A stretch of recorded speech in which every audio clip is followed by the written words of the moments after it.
right, Chris. And we've had the order to fire up, start your engines, and moving off the pole will be David Pearson of Spartanburg, South Carolina. Alongside of him, Bobby Allison of Hueytown, Alabama. And this point should be made about those two men. Only 1/1000th of a second separated them in their qualifying speed. 49.790 seconds for David Pearson, 49.791 seconds for Bobby Allison. The speed's literally the same, 180.759 for Pearson, 180.755 for Bobby Allison. But there are plenty of chargers right behind them, and the start, as a matter of fact, this entire race could be one of the most dynamic of the entire season. We'll find out as we get ready for the start of the Firecracker 400. The Daytona International Motor Speedway, 2.5-mile tri-oval, the temperature in the low 90s, and as the pace car continues to lead the field of 40 NASCAR Grand National stock cars around the racetrack, Jackie, it would seem to me the biggest enemy for a lot of the fellas out there today is going to be the heat and humidity. Terribly hot. In a racing car in these temperatures, miserable. For a driver, he's been sitting in the car already for some time, and he really is hot. Track temperatures can be up to 140, in fact, whereas in the car itself, of course, temperature builds up as the race goes on. In this racetrack, you know, there's a lot of things. In fact, you can see even a speedboat. Just in case one of the cars does get into the lake, there's a diver on board. A great racing facility here and very safe indeed. Now let's set the first 5 rows for you as the field continues to follow the pace car. David Pearson, number 21 inside, Bobby Allison outside, Donnie Allison, car number 88, and Charlie Glotzback driving car number 90. In the 3rd row, it's Buddy Baker in car number 15 and Richard Petty in car number 43. In the 4th row, Bobby Isaac, number 28, Cale Yarborough, number 11. Number 35 is Dan Daughtry, and number 50 is A.J. Foyt. As they come down out of turn number 4, the pace car is pulling out of the way. And the field begins to get on it, and here we go with the Firecracker 400 for 1974. Coming through the tri-oval, the dogleg in the back, coming in towards the tri-oval, and the cars are away in a very nice tight pack for this first lap. Very well behaved field is through they go, with the dust flying in towards turn 1. And in turn number 1, it is Bobby Allison. Car number 16, the Matador, jumping into the lead. Watch car number 88 moving up alongside David Pearson. Donnie Allison moving inside. He's bidding for 2nd place, and following in his draft is Buddy Baker in car number 15. Bobby Allison has the lead. Donnie Allison takes 2nd place. Buddy Baker follows him, running right alongside. Here comes Cale Yarborough, moving inside of Baker, making a bid for leadership. But Donnie Allison passes Bobby Allison. And here comes Buddy Baker, picking up Donnie Allison's draft, and he moves into 2nd place. Baker bidding for the lead now as he moves up alongside Donnie Allison. They come sweeping down out of turn number 4. It's Baker holding the lead by just a few feet. And here comes Bobby on the inside, and he takes the lead. Right down on the low side of the speedway, almost on the flat of the speedway and the banking as well. Very tough in the car, but what a pass. As he goes into turn 1, he's got the lead. The American Motors Matador really taking it out there with Buddy Baker right behind him. Buddy Baker driving that white car, number 15, running right alongside and bidding for the lead, and coming down the straight, he is going to get the lead. David Pearson running low up near the wall. That red car on the left, that's Cale Yarborough, but Buddy Baker has gone into the lead. They're in turn 4, they're high in turn 4, the Matador right behind Buddy Baker, and the third car is A.J. Foyt, come right up. What a start from A.J. Foyt. He's come into 3rd position. This is something we didn't really expect this early in the race from A.J. Buddy Baker having been relatively inactive through the first half of the NASCAR Grand National racing season, but he's got Bud Moore's car out there in front right now. And A.J. Foyt has moved right in behind Bobby Allison. Donnie Allison and David Pearson very much in the competition for the leadership as well. But car number 50, A.J. Foyt came from the number 10 spot and is sitting number 3 right now. And Foyt in the draft of Bobby Allison whips out, moves alongside of Bobby. He's making a run now at Buddy Baker. Going into turn number 3, A.J. down low, and Baker is going to let it drift towards the top of the wall. That's where Buddy likes to run. A.J. can't hold it. He goes drifting up there as well. He's right in the slipstream. He's in the slipstream of Buddy Baker. He must be lining him up for a pass here as they come down to the dogleg again, to the start-finishing line, and he's right in behind. 4 cars really glued together, and he's trying to make a pass. He's trying to get through. A.J. Foyt's trying to make the lead, and in fact, I think he's passed. He's gone through, and A.J. Foyt's in the lead of this motor race. But Buddy Baker's still high. He's in the groove. He's in the best place as he overtakes once again. What a motor race right at the start of this 400-mile race. Buddy Baker fights him off and holds on to the lead as they scream down the back straight. Here comes Bobby Allison, car number 16, moving up and passing A.J. Foyt. He's going for the lead again as we continually shift leaders here in the early going of the Firecracker 400. And Bobby Allison is going to get the lead. I don't think Buddy Baker's going to be able to hold him off, and he is not. So it is Bobby Allison back into the lead as the field comes down out of turn number 4. And what we have here is about a 10-car draft. Bobby Allison on the red, white, and blue Matador, followed by the white car with blue letterings of Buddy Baker. Then 2 blue and gold cars, exactly Donnie Allison and A.J. Foyt, and Donnie's down low, getting alongside A.J. Foyt in a similar-colored car as he takes into 3rd place. Donnie Allison now in 3rd place. Donnie Allison's people preparing the car, and it's being run out of Allison's garage, the one that A.J. Foyt is driving. And again, Cale Yarborough gets awful tight on that wall coming out of the turn. But the leader, we got a car on the wall, and it's car number 61, Johnny Rutherford. So Johnny Rutherford, the Indy 500 winner, is on the wall and out of the race, and miraculously he gets that car down and out of the way, and nobody else was involved. Great piece of driving. Yes, the emergency crews head for the car, but I think everything's okay. I think Johnny Rutherford's fine. I see him moving around in the race car. He's undoing his seatbelts, as you can see right now. He's okay. He's perfectly fine. But what a disappointment for him. Indy 500 winner, and so often the case. What happens after a great win like that? The race continues, of course, under the yellow. Johnny Rutherford climbing out of his car now, up on top of it, indicating to the crowd and to all of the safety officials that he is all right, and for that we are indeed thankful. Under the yellow, the entire field will close up. I don't know about the finish, but this start has really been something to see, and we'll have more of the same for you from the Firecracker 400 in a moment. Well, John, it was a short 400 for you. What happened? Well, I think I cut a right rear tire going through the dog leg or in the short chute to the first turn because I heard something loud hit the bottom of the car like a piece of metal I might have picked up, and as I eased out of it, trying to feel it into one, well, the thing went flat, and I turned sideways and slid for a while, then backed into the wall. You okay? I banged my ankle a little bit, but it's nothing serious, just a little tender right now. This is the first time Betty hasn't been smiling at a race since the end of May. No, I'm smiling. He's all right. That's the important part.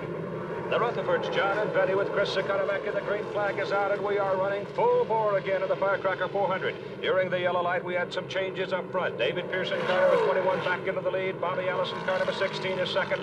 Richard Petty in car number 43 is running at 3rd place right now. Tightly bunched, it is Bobby Allison, car number 88, 4th, and Buddy Baker in car number 15 is running 5, a 5-car draft, screaming along right now. David Pearson right high on the banking as they go into that back straight, the long straight. You can see the Matadors catching up, the Matadors passing. In fact, the red-white Matadors taking the lead. Richard Petty's following him through. Donnie Allison there, he's trying to make a pass. My goodness, David Pearson is being passed by 3 cars within just a very short distance. Richard Petty following Allison, Petty in a Dodge. Donnie Allison in a Chevy. Buddy Baker closing right in behind. The Mercury driven by David Pearson now, and Buddy is driving a Ford.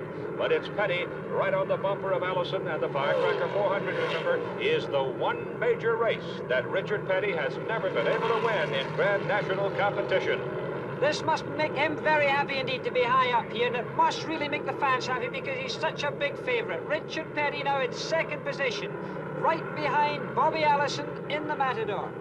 The temperature on the racetrack right about 140 degrees, and we've got a car spinning, coming down out of the turn, going sideways, nobody else involved. It is number 57, that's Bob Burcham from Rossville, Georgia. So he gets it down off the racetrack and out of the way, and the yellow light comes on. And while the yellow is out here and everybody starts heading for the pits again, let's take a look at Daytona with Jackie. Daytona's a 2.5-mile tri-oval, 31 degrees of banking and 1, 2, 3, and 4 corners. 60,000 people here today. It's a super speedway. Lots of drafting and passing on the back straight and on the front straight. And under the yellow, everybody headed down pit road. Richard Petty, first of the leaders to hit his pit. Bobby Allison stopping there at his pit. David Pearson, Cale Yarborough, Buddy Baker, they're all down at the other end. Donnie Allison's in his pit.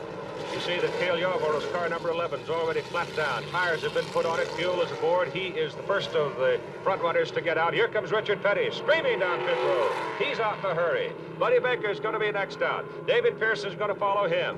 So everybody is out in a hurry, except for A.J. Foyt. They're working on sheet metal on the right side of his car. Before the race today, Chris Economaki talked with A.J. about 1974. AJ, you seem like a different person this year. You're looser and more flexible. You seem to take the highs and the lows of your career a little bit easier. What's happened to make you this way? Well, I felt that we had a good shot of winning a lot of races this year, and we worked real hard for the last 3 years to be in the position we are. And it just seems like everything went wrong. It's one thing or another, and it's really been nobody's fault. It's just we haven't had no racing luck this year, and all I can hope is next year that we can turn this thing around again. And, well, look at this year. It's over with, and the 3 Indy races over with, and I'm looking forward to going back to Indianapolis next year. Some pre-race comments of A.J. Foyt. Should be a short yellow. We'll have more racing from Daytona International Motor Speedway in just a moment. And as we come back to the action here at the Daytona International Motor Speedway, the green flag is out, and it's Richard Petty holding the lead with Donnie Allison, car number 88, right behind him, followed by Cale Yarborough, Bobby Allison, David Pearson, and Buddy Baker. And here comes Donnie Allison moving down low and bidding for the lead, and he's got it. Donnie Allison goes into the lead, and Cale Yarborough drafts right along behind him. Really close motor racing. The cars almost touched there. I think Cale Yarborough and Richard Petty must have been just inches apart as they're into the high banking with Donnie Allison and the gold and blue car in the lead with number 43, Richard Petty, right up behind him. You can see Petty closing up. There's no driver on the racetrack gets closer to other cars or to the wall than that matter than Richard Petty, number 43, in second position behind Donnie Allison. Donnie Allison having moved his entire racing operation down here just a few hundred yards from this racetrack at Daytona. Cale Yarborough suddenly jumping into contention, but is immediately passed by Bobby Allison. Bobby taking the draft, just whipped right by him. So he's been getting a lot of good horsepower performance out of his racing machine today. There's really been first-class drafting going on. Really what you expect to see here at Daytona. They've been drafting all the time. You can see them getting tucked in behind each other, using that slipstream, gaining a lot of speed, both on the banking and on the straight. You can see there's long shot coming out of turn 2. The cars are coming up there, headed by Donnie Allison, and there Bobby Allison comes right out, trying to overtake, getting alongside. As they go into turn 3, you can see the car going underneath there. Number 16, Bobby Allison takes the lead from brother Donnie. Richard Petty continues to run in third place. Running fourth is Cale Yarborough, and Buddy Baker now has moved up into the number 5 spot as David Pearson has dropped back to number 6 position. The 4-car train here going around with the 2 Allison brothers leading the way with Richard Petty up there and, of course, Cale Yarborough sticking in very close. The weather has become a bit more mucky, too. Some heavy clouds have moved in, and there is very imminent possibility of some rain before this race is done. High on the banking, coming off turn 2 again. This high-speed locomotive coming up towards turn 3. Very high speed indeed. You can see how wide the racetrack is here. You see the move out by Donnie Allison there as he again makes a move for the lead and grabs it as he takes the draft and just slingshots right past his brother Bobby. High-speed drafting all the way around, and there's a spin. There's a car coming down low on the banking. He's going back up the banking, and he's coming straight behind. The car just nearly hits him. Wow, we could have really had a fender bender there. Somebody came way down off the racing surface to avoid David Cisco, car number 05, Cisco from Nashville, Tennessee. And that immediately brings out the yellow, and of course that's going to bring everybody back down pit road for tires and fuel. And I got to say this, bad luck for David Cisco, but good timing, it seems, for most of the leaders. And let's watch David Pearson in car number 21 as he brings the Mercury into the Woods Brothers pit. There's Junior Johnson Chevrolet whipping down as Cale Yarborough brings it to a stop. And Buddy Baker pulls the Ford in right between them. You see, some will take right side tires, some may even take 4 tires. And the hood is up on the leader of the race, Donnie Allison. Donnie Allison, car number 88, leading the race when Cisco had his spin. And when the hood goes up, it's bad news, and here comes Donnie out of the car. A very despondent man, already got his crash helmet off. He's out of the race car, a very slow move, hands and hits. I'm afraid it looks like the end of the day for him. Here's number 16, Bobby Allison, getting out. Here's Chris Economaki with Donnie Allison. We talked about luck before the race, Donnie. It's really frowned on you today, hasn't it? Yeah, Chris, I don't know. I felt so good about today. We've just ran so good since we've been here. We haven't had any problems, and I really didn't anticipate falling out of the race. We didn't turn the engine. Well, we could have turned it, you know, trying to be a little easier on it, but I don't know. We just can't get it together for some reason, and we're going to whip this one of these days. Uh-oh, you see the umbrellas. That's the first sign that we're getting a little bit of rain. Not much, but a little bit. So we'll keep them out on the racetrack behind the pace car under yellow, and it might very well be a long yellow. So while we're waiting for racing to resume, let's go to Toronto, Canada for indoor soccer and join Bill Fleming. All right, Bill, and we're running full bore under the green flag here at Daytona and the Firecracker 400 with David Pearson, car number 21, holding the lead. The Mercury, car number 43, Richard Petty, the Dodge, right behind him, and they've sort of pulled away from the pack. But that pack is really tight with Bobby Isaac, number 28, Charlie Glotzbach, number 90, Buddy Baker, number 15, Cale Yarborough in the red car, number 11, moving very swiftly along the top of the track up there, and he just moved past A.J. Foyt. As a matter of fact, it looks to me like A.J. Foyt now is beginning to back off the pace some and lose ground to the leaders, but the rest of them look very, very strong. Here goes Charlie Glotzbach in car number 90, the blue car, moving past Bobby Isaac, and here comes Buddy Baker passing them both. So Buddy Baker picks up a draft from the move by Glotzbach and goes whipping by both cars, and Cale Yarborough is moving up the joust again for third place. In the meantime, the two leaders are David Pearson and Richard Petty, and they've put quite a gap between themselves and this pack. Right now, it's Buddy Baker holding the number 3 position, and here are your two leaders, with David Pearson having won 3 times so far this year, and Richard Petty having won 5 times. One of the closest races I've ever seen in the NASCAR trail. It's been terrific. The number of lead changes is unbelievable. This long shot you can see, this 1 mile back straightaway, you can see the cars leading up here. It doesn't look very fast, but in fact they're going flat out, as you can see Richard Petty trying to see if he can get past in the slipstream before he goes into turn 3. A real big traffic jam there. About 10 cars in that pack that's just going out of the picture. And you can see here the gap that Pearson and Petty have been able to put between them and the rest of the field. Third place, it is Buddy Baker, and he has plenty of competition as Charlie Glotzbach, Bobby Isaac, Cale Yarborough all hang in there. Bobby Allison, David Pearson now in the Woods Brothers Mercury, and Richard Petty in the Dodge, running very smoothly, running just about in any groove they want. And here's A.J. Foyt in the Chevrolet, car number 50, down pit road. We indicated earlier that A.J. looked like he was falling off the pace and losing ground to the leaders. And now he's in. They bring out right side rubber for the car. But let's see if there isn't something else wrong with it, because the minute they go to the front of it and start pulling the pins to lift the hood, that's usually very expensive. And here comes Pearson and Petty around, and they will right now put A.J. Foyt a lap down. And as you can see, Pearson and Petty increasing the gap between the two front cars and Buddy Baker, who's running in third. And looking back down pit road, Foyt is through for the day. Here's Chris with him. Well, your Firecracker had a short fuse today, AJ. What's the trouble? Well, it looks like the engine broke a camshaft, Chris. The tack and everything just quit working. We've had an engine problem ever since we've been here, and Mario and him did a fine job, but the motors, I don't know. You look really competitive, AJ. We were real competitive. We were just playing it cool. I wasn't trying to charge. I did it first, and I seen I could run up front pretty easy, and I was just playing kind of a cat and mouse game, hoping to chase the jinx that I've had all year, and try to get up front and try to win the race. But I'm kind of getting used to this year, falling out. So the Dygard team of Donnie Allison and A.J. Foyt both gone. The order now, David Pearson, Richard Petty, Buddy Baker, Cale Yarborough, and Bobby Allison. More after this.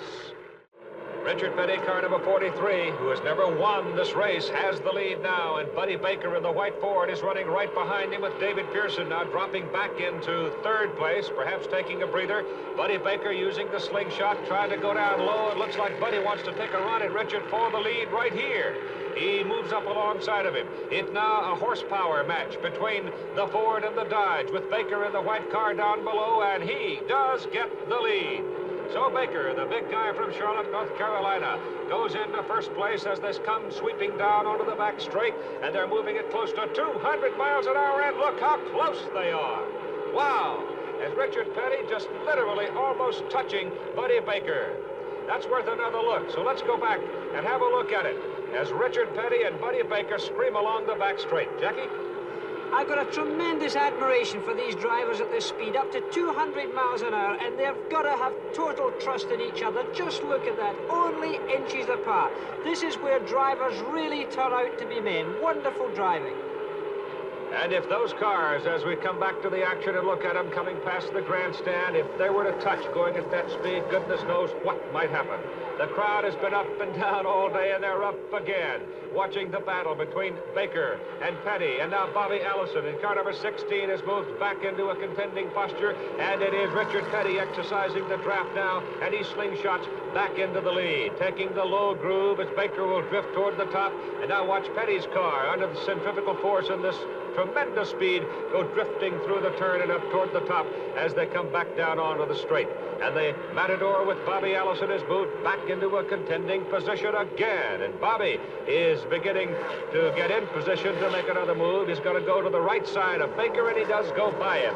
It just looks to me as if Bobby Allison, in fact, been having a little bit of a rest. He hasn't been up the front just for a few laps. It looks as if he's had a breather, and now he's in a position to attack again, just to make sure that everybody realizes that this Matador has the opportunity of winning a motor race.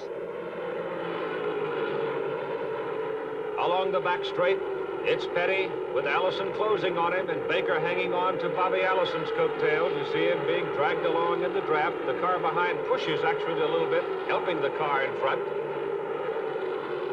Bobby Allison and Buddy Baker closing in on Richard Petty now, and Bobby is right in behind Richard. Looks like he's ready to make his move off the draft, and here he goes, bidding for the lead. Why would you find a Bobby Allison driving somebody else's car? Chris Economaki asked him before the race. The whole thing about me parking my car on a temporary basis, the fact that we ordered parts about 6 weeks ago for the 5th rule change since April, and they haven't got here yet. Well, they're in Alabama now, but they didn't get there in time for us to build the engines to come here.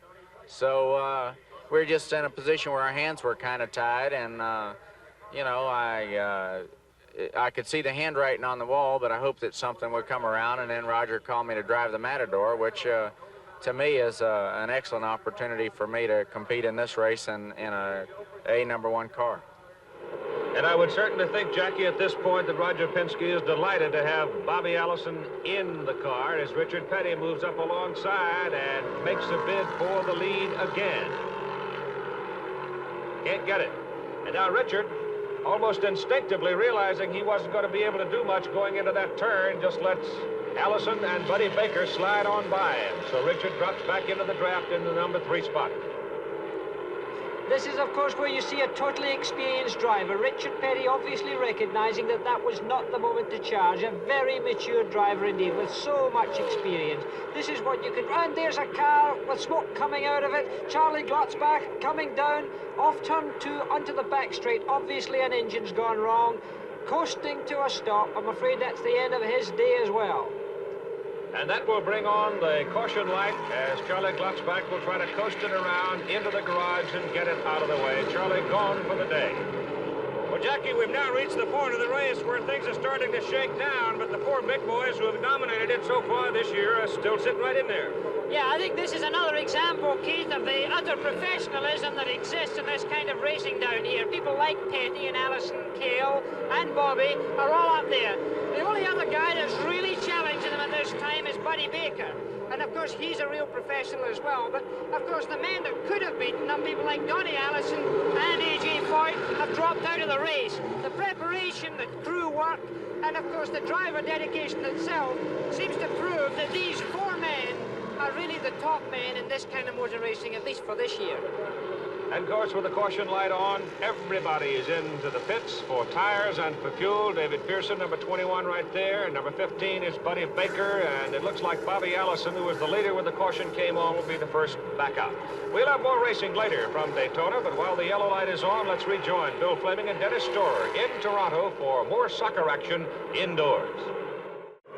This is Keith Jackson along with Jackie Stewart here at Daytona International Motor Speedway. And while we've been away, David Pearson in car number 21 has moved back into the lead. Richard Petty, car number 43, is running in second place. Bobby Allison, number 16, is third. Cale Yarborough, number 11, is 4.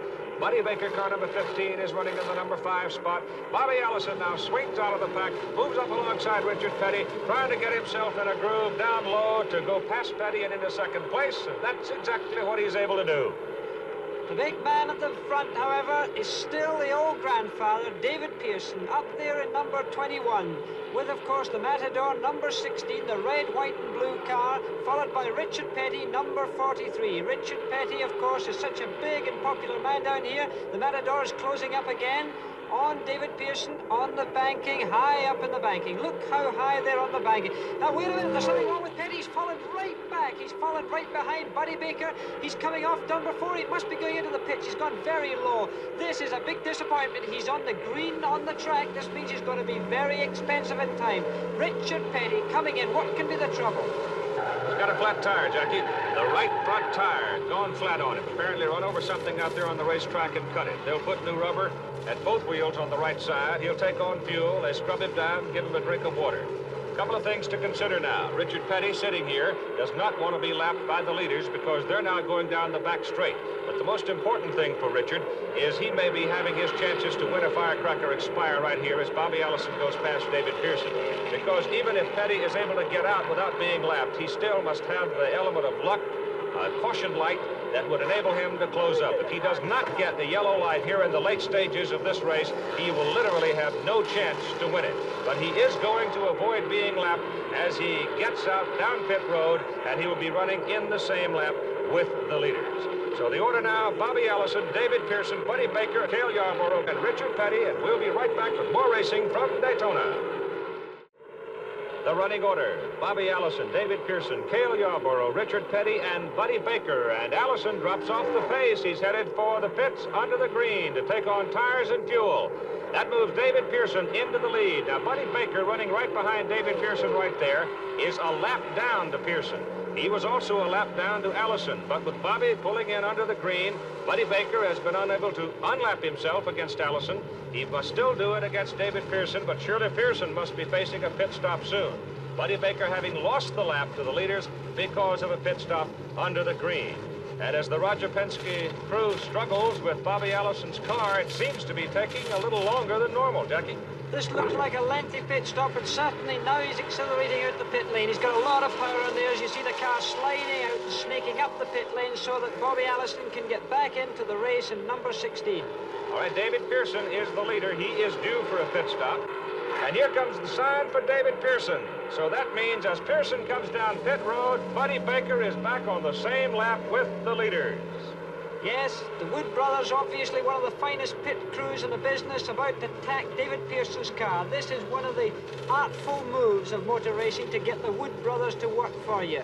I wish we could have them in Europe. They are absolutely fantastic, the finest in the world. It looks so relaxed, but look how efficient they are. All right, Cale Yarborough, right at this particular moment, is the leader on the racetrack, but he is also due for a pit stop as David Pearson comes out, and here comes Yarborough down pit road. Now this, for the moment, will put Richard Petty into the lead.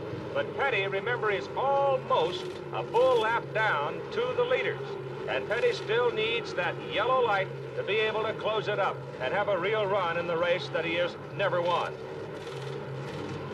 But Cale Yarborough has not been a prime factor in the race up until this point, and suddenly here is the big, strong guy from Timmonsville, South Carolina. He's back on the racetrack and running.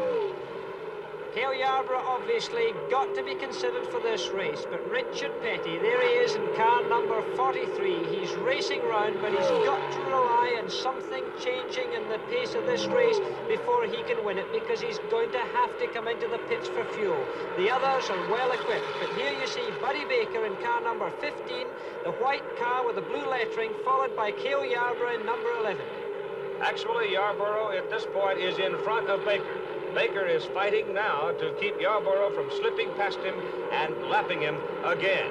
So Baker now out there on the racetrack, running well but struggling, trying to hold Cale Yarborough back. Cale gets by him. He's going to put Buddy a lap down. Meantime, we're watching to see what happens with Richard Petty, as whether luck is going to hold for him. It held for him in the Daytona 500, which you saw earlier this year.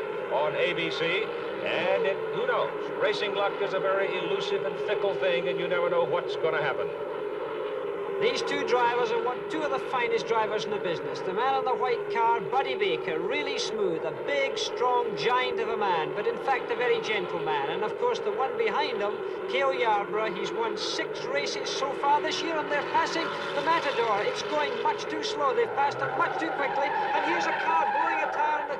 My goodness, he's off the racetrack. It's the Simon I Special. It's Richard Brooks. He's controlled the car. He's got it under control. What a bit of luck. And there's the caution flag. There's the yellow light that Richard Petty and his people have been looking for.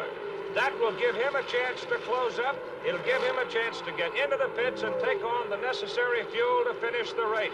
So suddenly, for Richard Petty, Richard Brooks is the savior.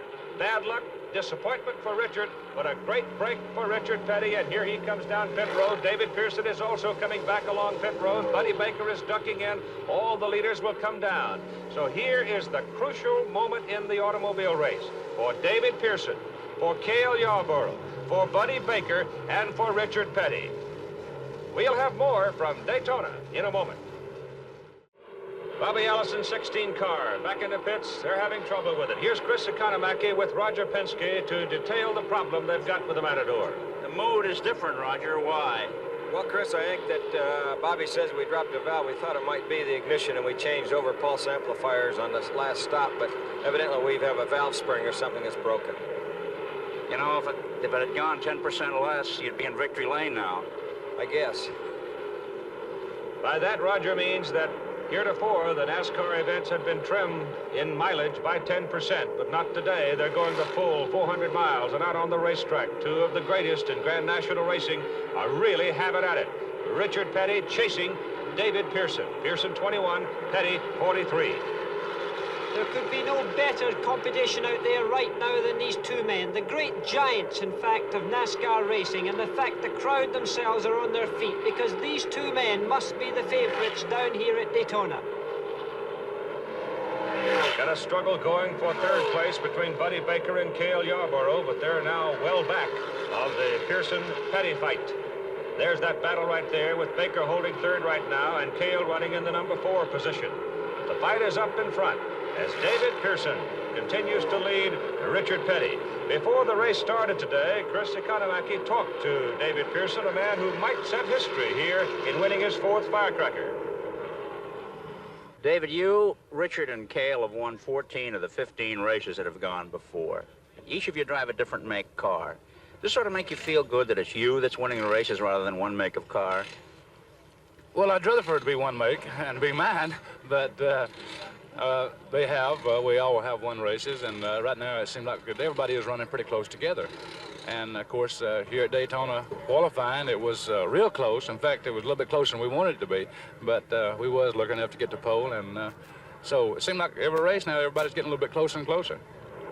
And a reminder that he got the pole by 1/1000th of a second over Bobby Allison, and Bobby and his number 16 car is no longer a factor in this chase. Tomorrow, if you like this kind of racing, may I recommend the Talladega, Alabama 500. And August 25, the Yankee 400, which will be run at Irish Hills, Michigan. The leader is David Pearson. Here's the fight continuing for 3rd place between Buddy Baker and Cale Yarborough, and that relationship there to show you how far in front of the 3rd place fight are these 2 fine racing drivers, Pearson and Petty. Well, I tell you, Jackie, this is a time where you just really have to discipline yourself and just hang in there. Yes, the trouble is, though, there are no rookies in this motor race at this time. All of the men up there, the first 2 and then, of course, the 2 behind them are totally experienced drivers. There's not going to be any messing around. There's no rookie going to drop a mistake close to the end. And these men now must be psychologically negotiating what's going to happen in the last few laps of this tremendous race. I've never seen a race where there's been so much passing, so much lead changing. It's been one of the most fantastic motor races I think that NASCAR have ever seen before, Keith. You also might note that it appears at this particular moment there's nobody else on the racetrack. Obviously, we are focused totally on this fight for the lead. But everybody else on the racetrack is running in that low groove when the leaders come around. They are paying particular attention to it, and they are staying out of the way. All cars fueled with fresh rubber and will go the rest of the way, full bore. One other thing, you can see the heat rising in the racetrack here. Driver fatigue has to play a big part in it at this time, and this the drivers are very aware of. But these men, as I said before, are really wise to it all. They're not going to make any foolish errors. Just before the start of the race, Chris Economaki talked with Richard Petty, a quiet, introspective man. You've had great success in the 500 here, Richard, but the 400 has escaped you. Does it bug you that you're not able to win the 400?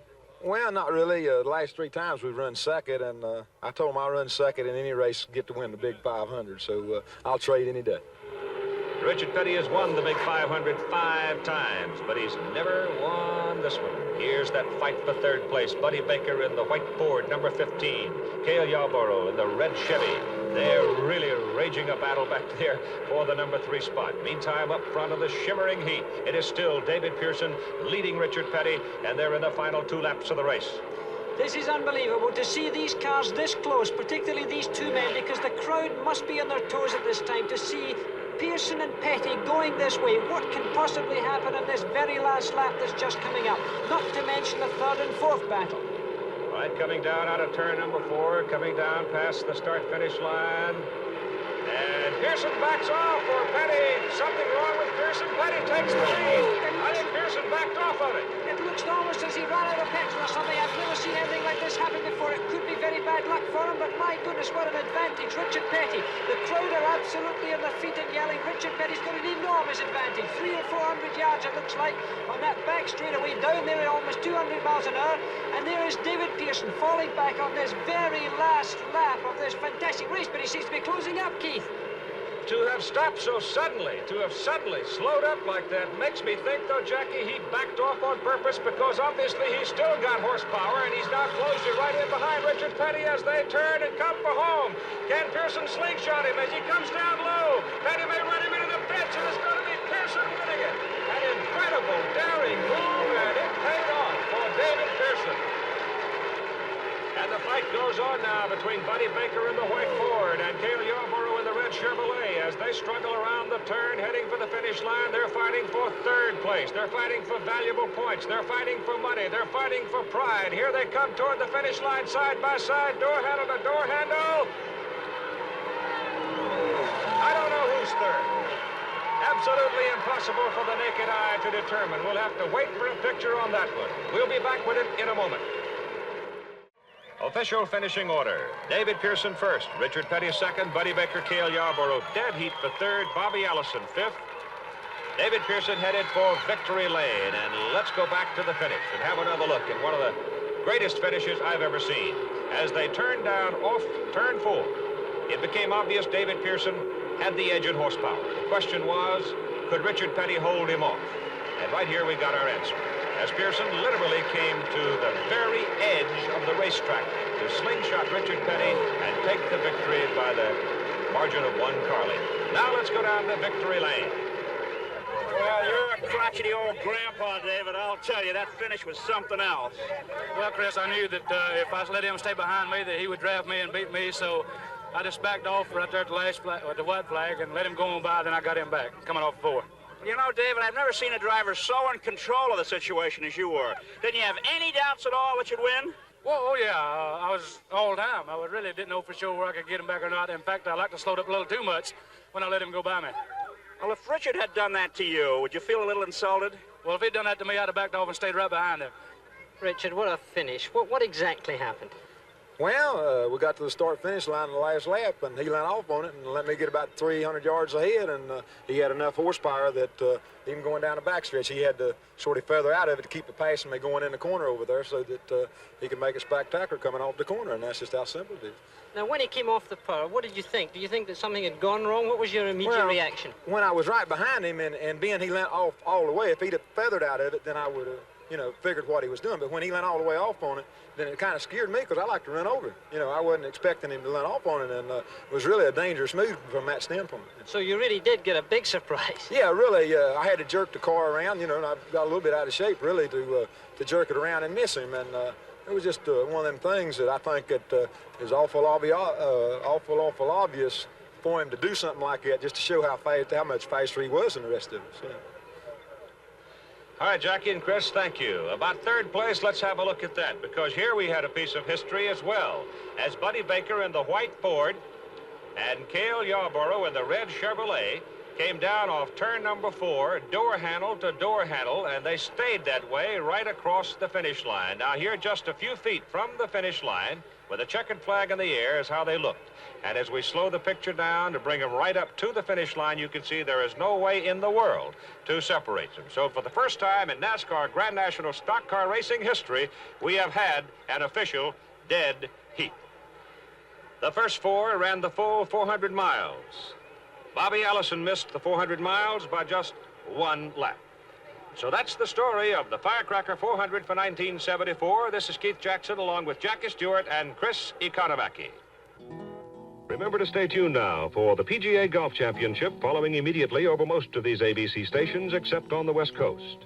The executive producer of ABC's Wide World of Sports is Rune Arledge. Firecracker 400 produced by Chet Forte.